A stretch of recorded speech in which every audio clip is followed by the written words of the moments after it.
পশ্চিমবঙ্গে আরজি করের প্রভাব যেন পড়ল না। রাজ্যে বিধানসভা উপনির্বাচনের 6টি আসনে জয় পেয়েছে মমতা বন্দ্যোপাধ্যায়ের তৃণমূল কংগ্রেস।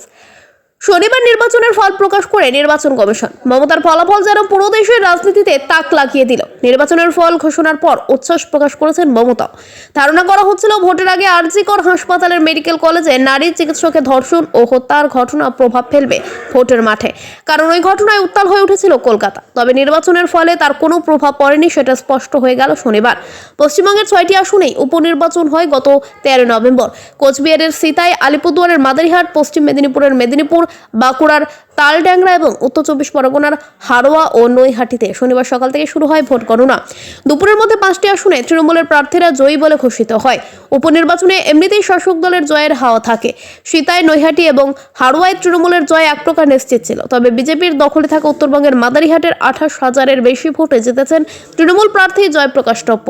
এছাড়া সিতাইয়ে সঙ্গীতা রায়, নৈহাটিতে সনদ দে এবং হারোয়াতে শেখ রবিউল ইসলাম বড় ব্যবধানে জিতেছেন।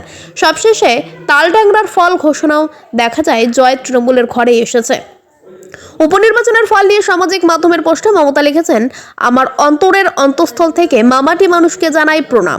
আপনাদের এই আশীর্বাদ আমাদের আগামীর চলার পথে আরও সক্রিয়ভাবে কাজ করার উৎসাহ দেবে।